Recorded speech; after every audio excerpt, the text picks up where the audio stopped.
May I ask Sir Gary, can you lead the opening prayer? Let us pray.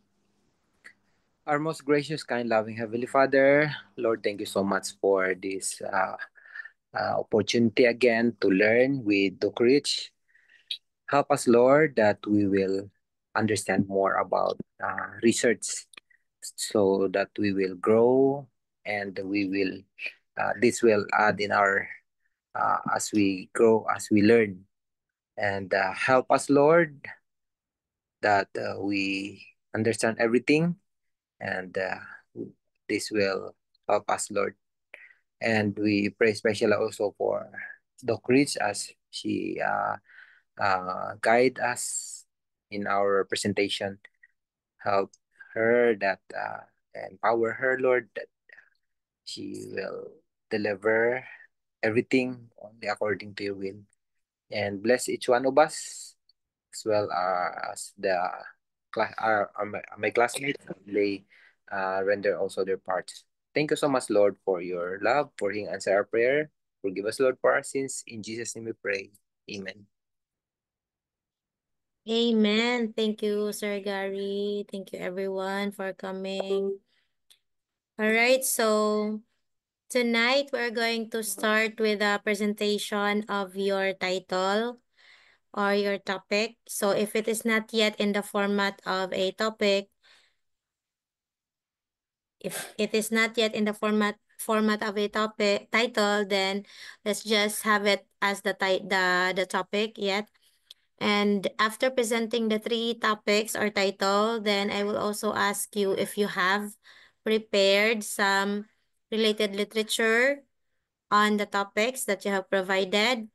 And then finally, I will be asking you regarding the final title that you are interested to do with research. Ma'am Christy, are you ready? Good evening, Doc. I don't know if I'm tama ba to? It's Okay okay, you will just lang. present anyway. Present lang naman. Okay, sige lang po, Doc. Wait, I'll check my notes. Saan na yung notes? Naka-notes siya. Okay. May kodigo. Okay. Good evening, everyone. Okay, thank you for this opportunity, Doc. Okay, I choose the three topics. The first one is chaplaincy in crisis and trauma care.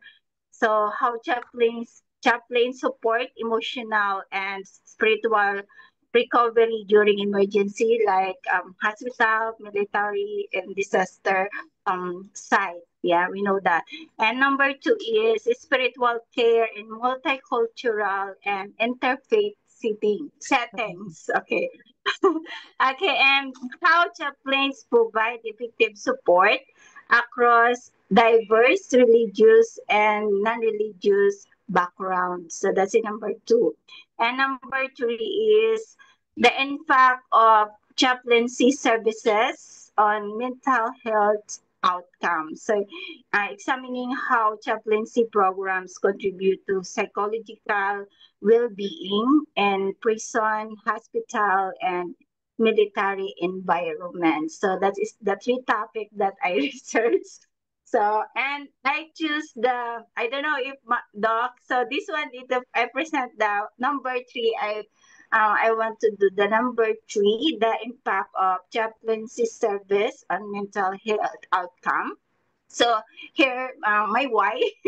Okay, so that's my wife is and sabi ano ba So, strong relevance in mental health. Di ba last time nung COVID-19, a lot of people na stress yung ano niya. So, hindi alam kung anong gagawin. Maraming nagpakamatay or na depress stress of that one. So, strong relevance mental health is a critical global issue right now. Research that connect chaplaincy to mental health care is highly valuable and timely. Then, quantifiable outcomes. So it's we can find measurable data. Example, reduce anxiety, yeah, depression scores like PTSD symptoms linked to chaplaincy services, which strengthen the researchable evidence. And then as we can do the healthcare providers like the hospital, policymakers, and religious organizations like us are all interested in studies that show spiritual care improves mental health. That I know that everyone needs that one. And next is a potential for innovation. We can suggest how chaplaincy services, that's what we study, could be integrated more formally into mental health system, especially post a crisis like example nung nangyari sa COVID-19. We know that a lot of people have distress, anxiety attack lahat at nandun na lahat. So disaster that or personal trauma. So yung meron tayong trauma pa na hindi natatapos sa ating nung bata pa tayo, we have a trauma na hindi pa natin nare-release or we scared to share, parang ganon. And then the last research is roots literature. So there is growing research in healthcare journalism, psychology, and chaplaincy fields, meaning we will have plenty of credible sources to draw from. So that is my why, ma'am. Doc. So it's the number. Wala akong boses, Doc. Nakamute ka po. Sorry, sorry. Wow, that's great, Ma'am Christy. I can see that you're really prepared for that That's last assignment. week.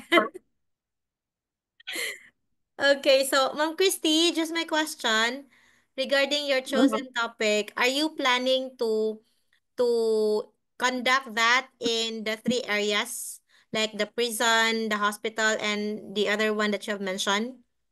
Or you would like to Yeah. focus into one environment only? In the one environment only, Doc, I think it's so hard here. I'm here in Thailand, no? So it's so hard to conduct. I think that in prison, we don't know if I can go to the prison here.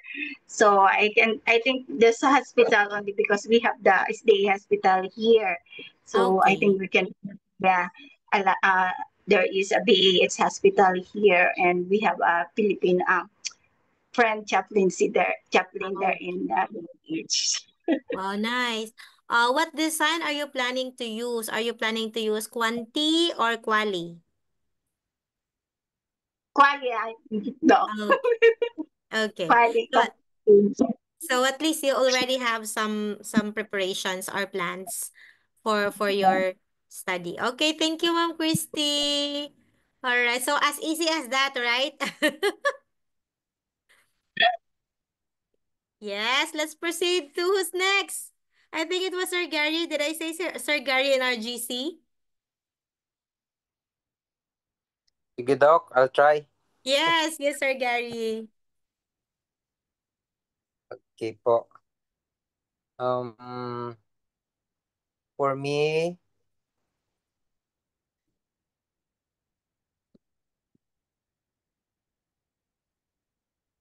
so my title is I'm focusing on young people because this is my what I'm doing right now here, Thailand. Wow. So I'm focusing on young people. So my title is about emotional journeys of young people. So my first title is Emotional Journeys, exploring the lives experiences of young people in a foreign land. Wow. Another one is Navigating New World, emotional challenges and growth among youth abroad. Mm. And the last one is Home Away from Home, a study of young people's emotional adoption in foreign lands. Wow. Hirap pumili. Kaya nga medyo kwandok, kahit ako medyo nahirapan ako kung alin ba talaga dito. But I'm thinking of the third one, Home Away from Oh. Home, a study of young people's emotional adoption in foreign lands. Nice. Because as I observe, as I deal with young people here in Thailand, most of the problem that I encounter is they are they are having uh what's this, dealing with the young people here in Thailand as well. Like example, yung mga Pinoy na mga young people here, um hindi ganun sila ka-socialize sa mga Thai young people kasi nga because of the language barrier. So pagdating sa school ay medyo tahimik lang sila at hindi sila ganong sociable. Tapos na-observe ko din, like dati po kasi sa AUP, may mga young people din na galing dito sa Thailand, tapos doon na nag-aral sa AUP. Pagdating naman doon, hindi rin sila masyado nakikipag-usap. Sabi ko, parang napansin ko kakaiba yung mga young people na galing Thailand. So, kaya gusto Nadala na kong, nila. parang yun gusto kong pag-aralan dito sa research na to about yun nga yung emotion ng mga young people daw. So, yun po. Wow. Wow, nice. So you are more inclined into using qualitative. Qualitative. Okay, daw. Yes. So what do you plan to use as a tool? Do you like to do it interview, one-on-one, or focus group discussion? I think Doc, I'm thinking of interview one-on-one po. Okay, okay. So that Yes. is quantitative po, hindi po pwede sa Still, qualitative, no? qualitative, basta interview. Okay po. Mga focus group discussion, mga ganun. You can also based on what you have said, that was already your observation. So you can Opo. also make use of that observation, then interview. Yes. 137. In gathering data. 357. Okay, Doc. So okay na po yung title ko, yung pang third. Home Yes, Away yes. from Home, a study of young people's emotion adoption in foreign lands. Yes, may pagka-literary, Sir Gary, but it's okay. Okay, so Literal talaga. maganda. Parang may drama sa intro. Opo. Home away Madrama. from home. Wow. Okay, Sir Gary, so just a preparation for your study, you can also read some other related literature para meron kang magamit in your introduction at background sa iyong study. Opo. Doc, pwede po yung like gamitin ko yung mga writing ni Ellen White, mga ganun po. Yes, pwede rin. Pwede rin. Opo. Yes, sa ano yon, sa related literature. Then sa related studies, need pa rin natin mag-cite ng yung mga studies talaga about youth, then emotional journey nila in Okay. foreign lands. Pwede rin. Wow. Thank you po. Thank you, Doc. Wow, grabe to. Sino kaya susunod? Parang hindi ko na na-announce yung susunod. Parang nag-send si Sir Dan. Sir Dan, are you ready? Sir Jenard po. Sir Jenard yan. Si Sir Sir Sir Jenard. Gennard. Po. Sir Gennard. Hello po, Doc Rich. Hello, good eve. Sa akin po ay one of the topic that I choose for my research is about spiritual development of adolescents, the role of school chaplaincy in character development. So yun po yung ang pinaka ano ko ito, ang pinaka gusto ko pong i focus ng research ko. So pangalawa naman sa mga option ko is about sectarian and sacred walking through faith in the secular university. Mm. And then the third one is ritual care and an end of life choices, an ethical guide for the chaplain. So Mm. yung number one, my why is because as a teacher, uh, we are dealing with students with different behaviors and characteristics.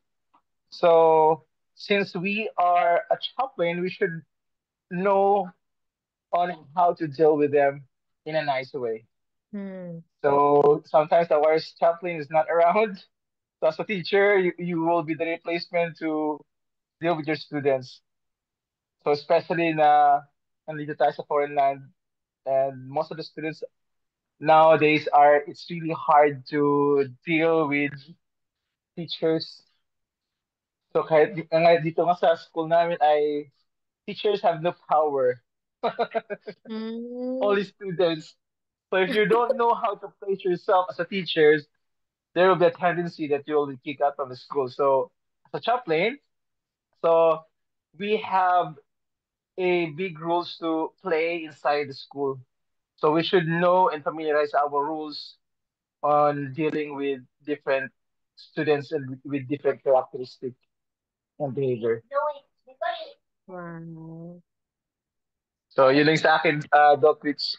Wow, thank you, Sir Nard. So it's really nice if you're going to really connect your study or if you're going to align it with your own interests, inclinations, or experiences because you can really have that motivation to finish it despite the big Okay, actually, difficulties. Doc Rich, I already started doing my research. Wow! Grabe si Sir Nard. I was Okay. ready. So, yung introduction yung part 1 ay malapit na tapos. Wow, nice. Grabe naman naka nakaka-pressure naman si Sir Nard maging classmate. Oh, it's Yeah, nice, yeah, Sir Nard. ginagawa ko siya. So maybe my research is qualitative because I have to conduct for um uh, submit submit ako ng questionnaire for each students, 10 students. If we're gonna use questionnaire and if you're gonna use the like open-ended or close-ended questions like yes or no or just they're gonna tick, Mm-hmm. then it would be more into quantitative. Quantitative. But if your questionnaire is more on like you will have questions, they're going to explain their answer, then it could be part of qualitative. If their answers are Okay. long and more on explanatory or narratives. Uh-huh. So which do Okay. you prefer, sir? Do you like quantitative or qualitative? Mukhang madali yung qualitative eh.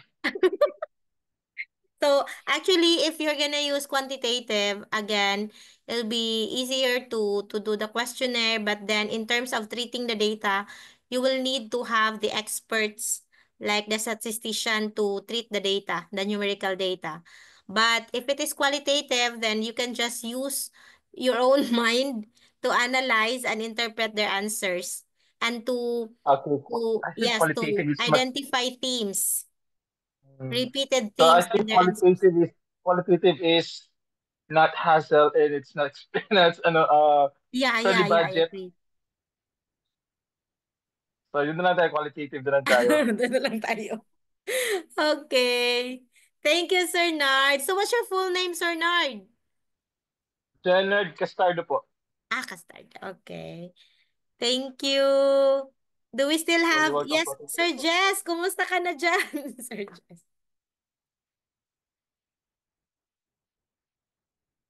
Yes po, magandang gabi po.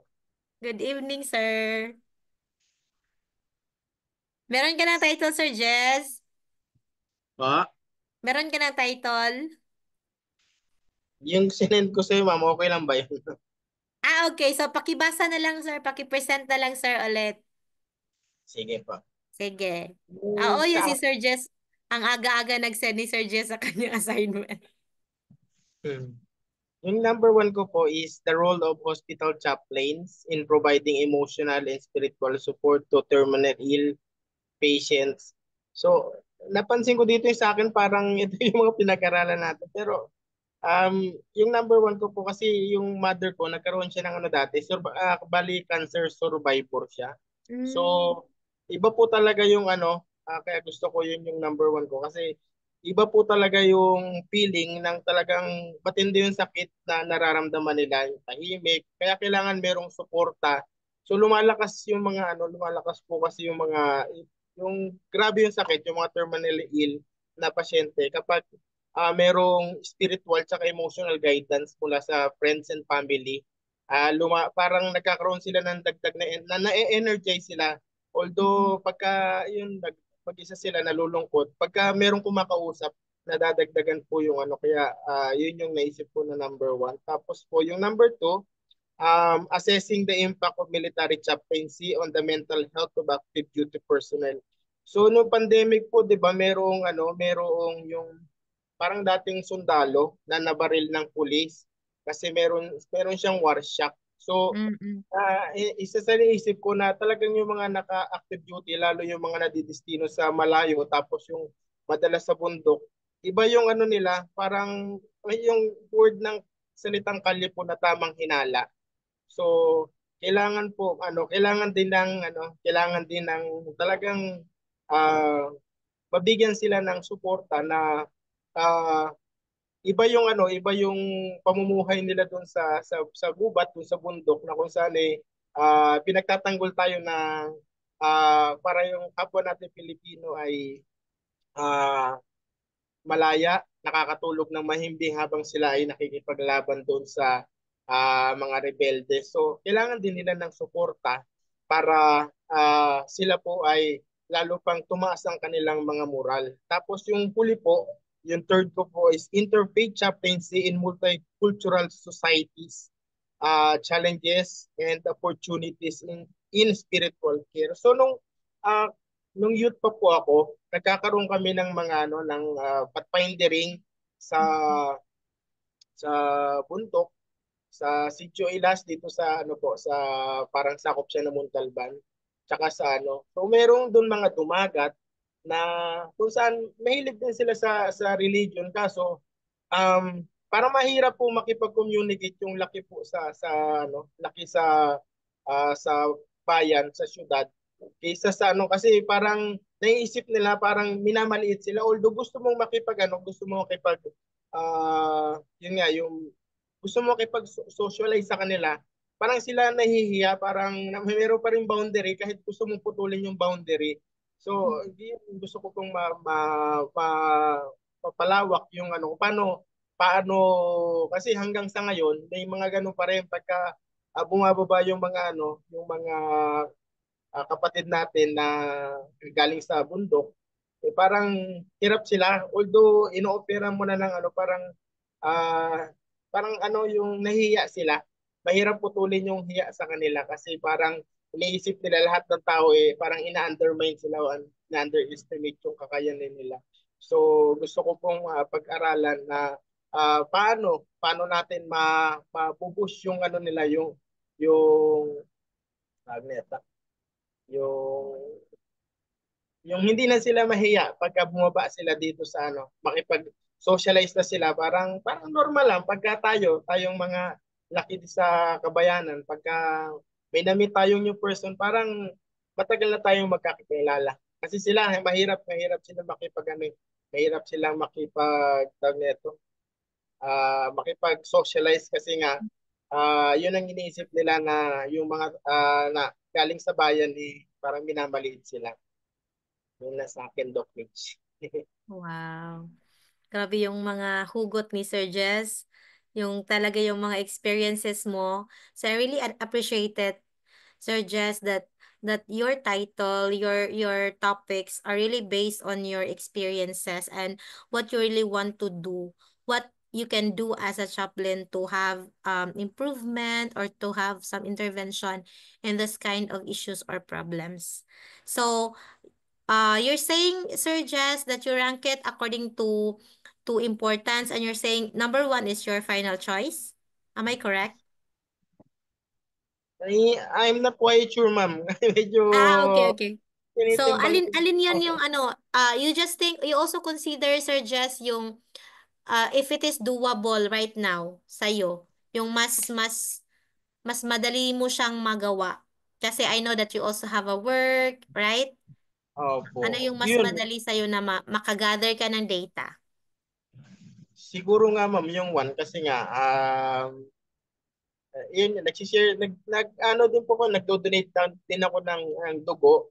Ang daming Mm. experiences ko na yung mga critically, kasi alam nila na blood donor ako. Maraming naka-survive doon sa ano sa dugo kasi una nila akong tinatawagan dahil siyempre Adventist, mga kapwa Adventist, alam nilang mga ano yung dugo ano malinis kasi hindi nag-smoke, hindi Mm. nag-uminom ng alcohol kaya yun lagi pagka tinawagan nila ako talaga nakakasama ako dun sa mga ano nakakapasa dun sa ano at na-extend pa yung buhay ng mga kapatiran na ano na kaya gusto ko talaga yung ano yung number one.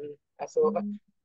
siguro nga tama ka Doc Rich na dahil nga may work ako parang mas padali sa akin kasi nga may mga pwede akong kausapin na tao like Mm. my mom na dating critically ill at Mm. ngayon survivor. Wow, yan. Maganda yan, Sir Jess. And in your case, you can do more on qualitative, 'di ba? Yung ano mo, yung inclination ng ano mo, topic mo. So you Yes can po. interview and you can also have yung mga narratives nila, yung kanina parang may na-mention ba yun si Sir Nard na like si Sir Nard ba yun or si Sir Gary na may yung mga lived experiences? Pwede din yon. So, pwede rin Opo. i-connect sa'yo. Then, pwede rin yung para sa'yo like case study. Yung mag-focus ka sa isang, kasi yung sa'yo naman is, hindi tayo makakahanap ng marami talaga na mga sa qualitative kasi, we cannot have many respondents or participants. So we can have options for smaller or fewer respondents. So in your case, Sir Jess, if you're gonna have number one, critically ill or yung mga survivors, so hindi naman masyadong marami yung makukuha natin, 'di ba? So you Yes can po. have one or two or you can focus on one so gawin na lang natin na case study kumbaga yung sa'yo. So focus ka sa kanyang journey, so yung kanyang experiences, yung mga chaplains din na nakatulong sa kanya, mga ganun. So pwede yan. So at least hindi Ah, siya masyadong hassle. opo. Thank you, thank you. Wow, nice. At least parang meron na tayong direction sa mga gagawin. So mas na-focus. Ma'am Carmen! Hello, Ma'am Carmen!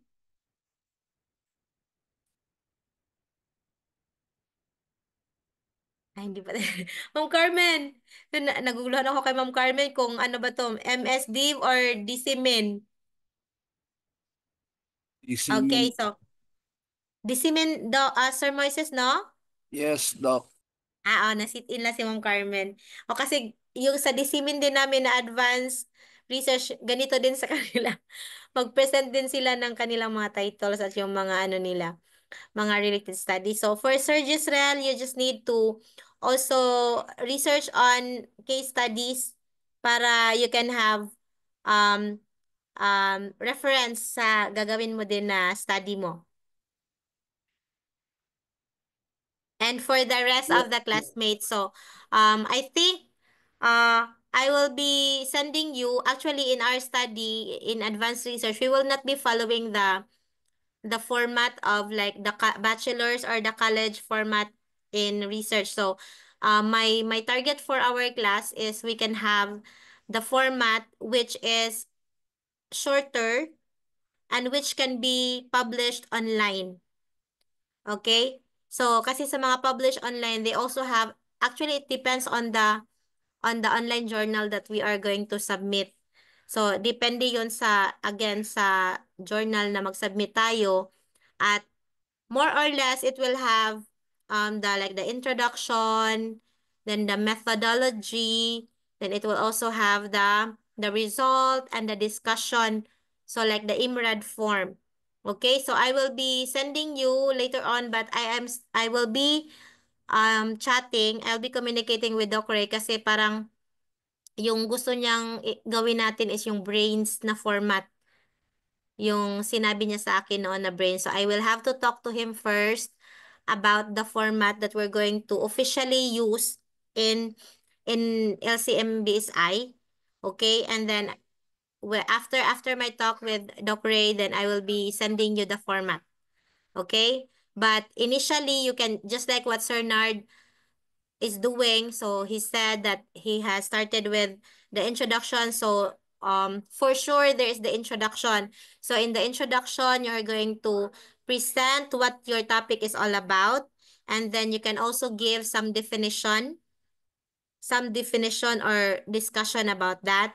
Then you can also add some references or citations about your topic in your discussion.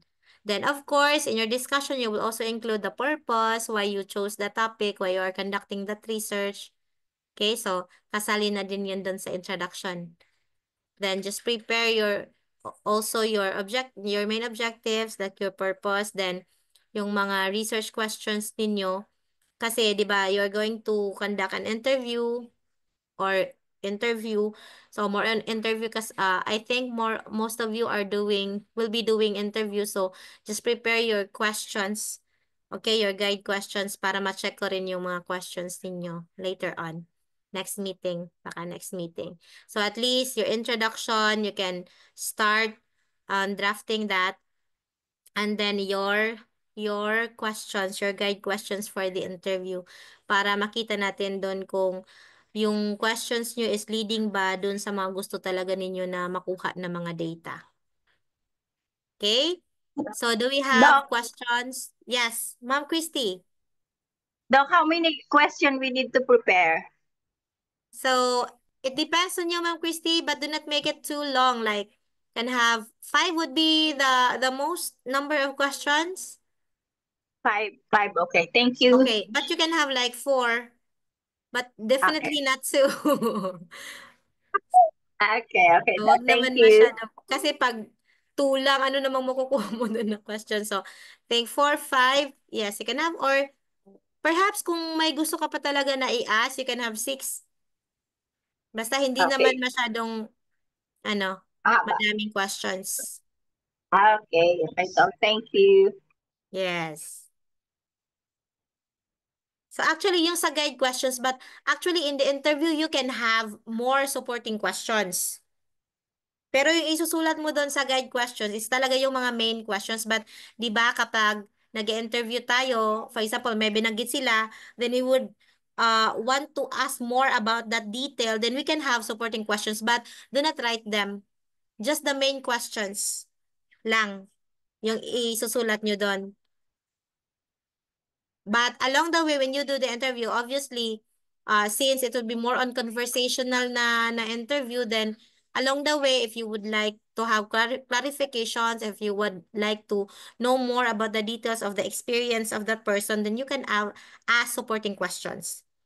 Hindi naman porque yun lang yung mga sinulat nyo na guide questions, yun lang talaga yung itatanong nyo. 'Di ba? Just like hosting, merong mga adlibs or mga ano pang mga gusto mo na yan. Thank you, Ma'am Christy, for that question. Do we have any more clarification or any questions or comments? Doc, about po sa mga references, can we get from websites, right?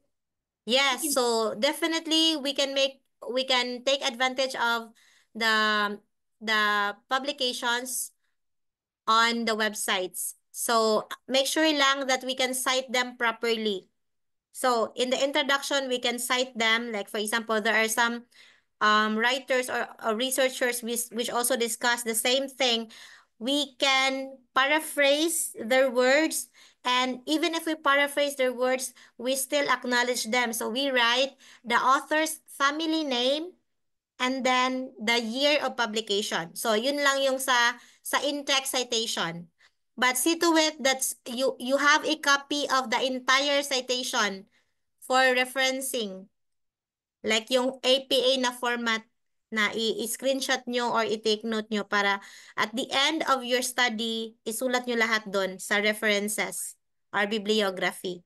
But for in-text citation, yung babanggitin nyo doon in your paragraphs, in your text, yun yung tinatawag natin na in-text citation. You can just make use of the family name at yung year of publishing or publication. Yun lang. Okay, thank you, Sir Gary, for that question. So again, of course, because we are conducting research on our topic, we are not the only ones who are also curious about those things. So there were, in fact, many other authors or writers who have made more or less the same topic as we have, but not entirely the same, okay? So we can make use of that. We can read their study, most especially yung basahin nyo yung abstract. Kasi doon sa abstract, makita nyo na talaga yung lahat. It's a summary of their study. So mababasa nyo anong resulta, ano yung mga discussion nila, ano yung problem, ano yung purpose ng study nila, at yung pinaka-importante yung conclusion nila. Kasi pwede mo yung gamitin as a background, as a support also of your study, na you're studying like this at hindi ka nag-iisa sa iyong study. Meron ding mga ganito ding cases na na-prove nila na may mga positive impact, yung may mga improvement talaga. So, they can be used as our reference or support. Okay. Any other question?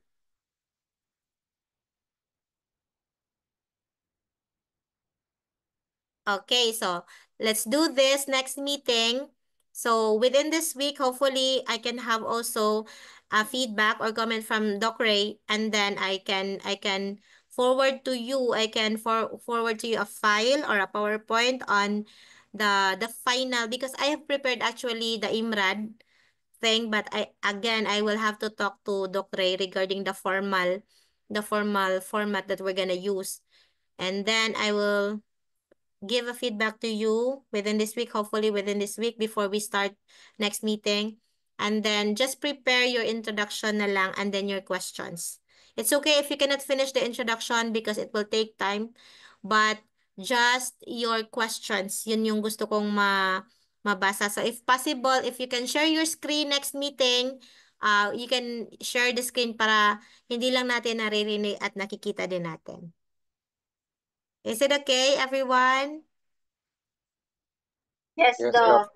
Okay, so I think it's okay. We can end earlier para din mas makapagpahinga kayo, or perhaps you can also want to read more, because in research actually is more on reading.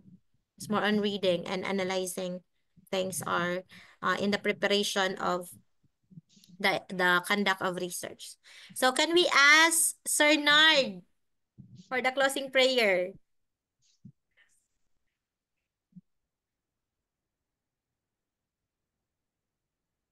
Si Sir Jesrel. Sir Jas, can you lead a prayer? Okay, let's pray. Okay. Nagilat mga bagay po namin Diyos, ang tanay na sa plaza ng mga langit. Salamat muli po, O Diyos, sa inyong gabay at matubay. Lalo ito, O Diyos, sa aming patuloy na pagpapalawig ng aming kaalaman tungkol sa advanced research. Tulungan niyo nawa kami, O Diyos, na mga aspiring chaplains at mga kasalukuyang chaplain na mapanagumpayan ng aming isinasagawang research upang magamit namin, O Diyos, bilang gabay at patnubay sa aming mga susunod na hakbang bilang mga kamanggagawa po ninyo sa mundong ito. Tulungan niyo po kami, O Diyos, na gabayan at patnubayan upang ang aming mga gagawin pagsaliksik, O Diyos, ay maging kapakipakinabang sa bawat isa sa amin. Patawarin niyo po kami na sa aming nagawang pagkakasala. Ito lang po ang aming samit pa lang sa pangalan po ng aming Panginoon Jesus. Siya mo pinapagligtas. Amen. Thank you po. Thank you. Thank you, everyone. Good night. Good night. Thank you, Sir Moises. Thank you, Doc. Thank you.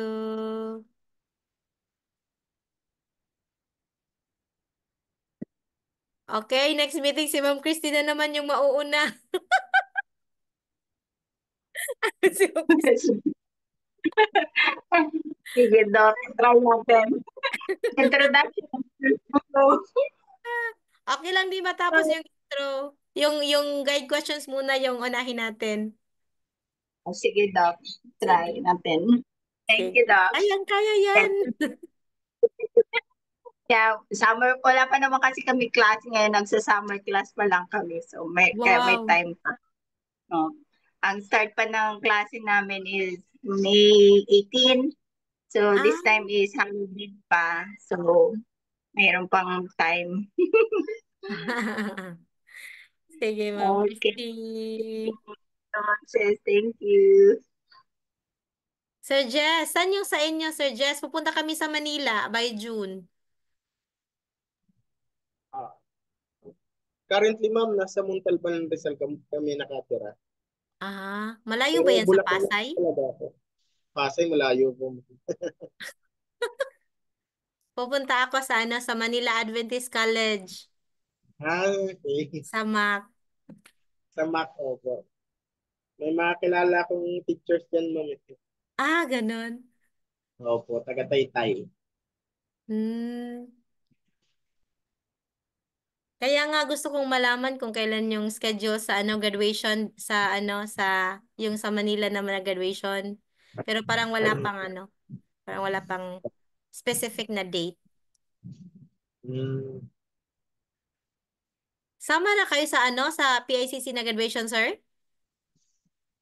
sino pa?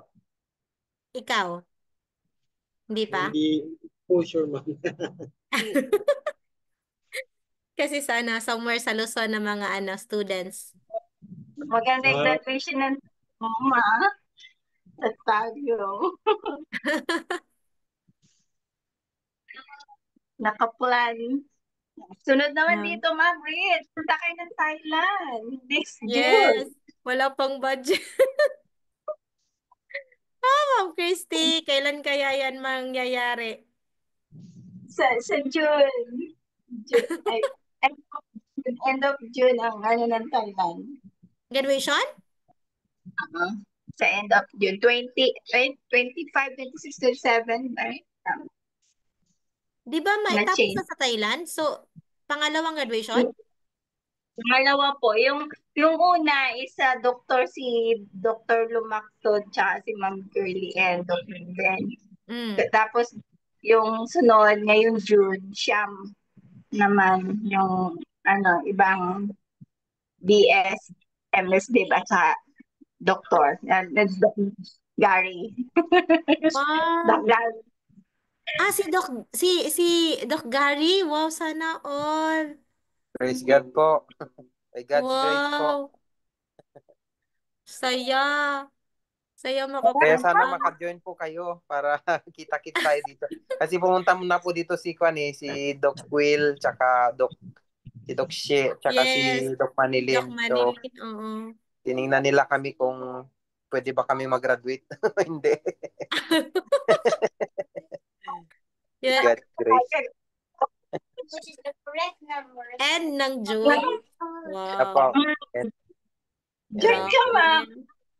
O, yun nga lang, naka-experience sila, Doc Manili ng lindol Ng dito sa earthquake. Thailand. Palagi bang may earthquake sa Thailand? Wala po. Ngayon lang uli. Last Mm. na naglindol 2010. Tapos, Mm. pero hindi siya malakas. Pero yung this year lang, yung Yung pinakamalakas malakas. talaga. Praise Nakakuha. God pa rin, no? Praise God pa rin. Ang mga, naman, okay naman. Ganda nung experience nila doon sa yung orphanage ba yun? Oo, sa po yun? Sa Karen, tribes. Kasi malapit Wow. man dun, Sir Gary. Pag Mm. nagmi-minis kami, doon siya pumupunta sa orphanage doon, yung village. Mga sila, mga Myanmar. Myanmar, Dokar, no? Yung Opo, may sa... mga kwan pa sila, mga galing Myanmar, yung mga, 'di ba may civil war sa Myanmar, so tumataka sila dito sa Thailand. So nandiyan sila sa border. Hanggang diyan lang din sila sa border, hindi sila pwedeng gumala dito sa buong Thailand kasi hanggang Ah, doon lang din yung kanilang kwan. So kawawa po sila yung mga walang mga trabaho, hindi wow. nakapag-aral, mga ganun po. Displaced talaga sila. Stateless sila, mga stateless. Grabe, no? Opo. Ah, so, Sir Gary, malapit ka sa border ng Thailand. Opo, actually, binabaybay-baybay lagi namin yung mga border po dito. Ayan, Wow. maraming kwan po dito talaga, refugees sa borders po, mga Mm. Myanmar. iba-ibang situation. Pag nakapunta po kayo doon sa kanilang refugees camp, yung pinakamalaki, talagang nakakaawa po kasi wala po talaga sila makain. Opo. Kasi wala silang trabaho eh. Grabe. Depends lang sa donation. Mga donation. Opo. Mga donation, naghihintay lang sila. Kaya nasaksihan mismo nila Doc Manilin yun, tsaka nila Doc Shea, kasi dinala sila nila Pastor doon Brave sa na. border. Opo. Oh. Wow. Hopefully po makapunta po kayo. June by the end. End of Naku, June po. ano na yan? Klase na kami dyan. Yan nga po kami din, start na ng klase, pero Mm. sige lang, kailangan isingit talaga to. Wow, go for it, Sir Gary. Opo, by God's grace po. Thank you. By God's grace talaga pag makapunta kami dyan. Opo. Kasi marami ding mga schedule. O nga po Grabe Hopefully yung po. Saan po kayo ngayon, Doc? Silip-silip. Sa Bohol. Sa Bohol kayo. Nasa Bohol pala kayo. Okay. Sa Chocolate Hill. Sa Chocolate Hill. Oo. Opo. Grabe Gusto yung ko- LTMBSI. Kalat na tayo talaga, buong Pilipinas. Tapos outside ko na po, international. Yes. Si Talaga. Doc Melvin, yung kagagraduate lang po, nasa Canada na po siya ngayon eh. Ganun? Opo, sa British Columbia. Kano siya ni Doc Glenn Lumaktod? Hindi ko po natanong kung ano Pero yung lumaktod din magkapatid. siya, di ba? Opo, lumaktod po. Okay. Sabi ni Doc Rolly, wala silang related. Ganun? Magka-apelyido lang. Akala ko like brother ba, mga ganun. Tama din, akala ko dati. Ang galing nga nun, kagagraduate lang ng doktor, tapos fly Apo. agad sa Canada. Opo. Wow. Pagka-graduate, tapos yun, mga ilang days, 2 days yata, lumipad na siya papunta ng Canada. Doon na siya magstay officially? For good na? Opo, ang plano po yun po. Yun po. Kasi susunod na rin po. Actually, sabay-sabay po sana sila, buong family. Kaso, nagka-problema yung visa sa anak. So, yun. Naiwan muna yung asawa at yung anak. Pero susunod na din po. Hala, grabe sila. Kaya nga po sabi ko, parang pa-Canada na yung mga LCMBSI natin na. Amerika na susunod. Doon na Talagang sa kalat na Canada sa buong yung mundo. Next na international na ang chaplaincy ng Oo nga po, LCBSI. international na talaga. Yes. Hindi na mapipigilan to kasi dito sa Thailand, dumarami na po kami. Marami na kami dito sa Thailand. Diretso na yan. Lalo na ngayong may graduation na uli. So, magdire-diretso na yan. Opo. Hopefully. Kasi marami pa ring interested katulad dito sa amin. May mga gusto talaga mag-join. Kaso sabi ko, wait lang. Hinay-hinay lang muna kasi kailangan kilatisin ng gusto yung mga nagjo-join. Hindi basta-basta. Yes. Di ba start na doon Gary ng enrolling? Opo. Sabi ni Doc, start na ng Start na po. Kaso may yung mga ibang invitees ko dito, hindi ko muna masyadong pina-join kasi nga gusto kong mas makuan pa yung experience nila, makilala pa nila yung school kasi actually po marami tayong interested at marami rin kumukontra. So dapat makilatis natin ang gusto sila na dapat talagang solid talaga, dapat ganun po. Quality ba yung ating ma-invite talaga. Opo, kaya opo. Mga critic. Baka critic Meron. Sir Gary na nag-i-enroll lang para makahanap ng Meron pong talagang ganyan, hindi maiwasan talaga. Pero sige lang, basta sa atin naman to para sa gawain ng Panginoon. Hindi naman to sa ating sarili lang. Yes. Po. Grabe yung kahit nga sa mga taga-Thailand. Maraming critic Sige po. na, baka Sige. Sige po. Inintay lang natin si Sir Moises. Good night okay po. na. Pwede na din na maka-leave. Thank you so much. Okay, good night po. End ko na po ang Zoom. Yes, Sir Moises, thank you.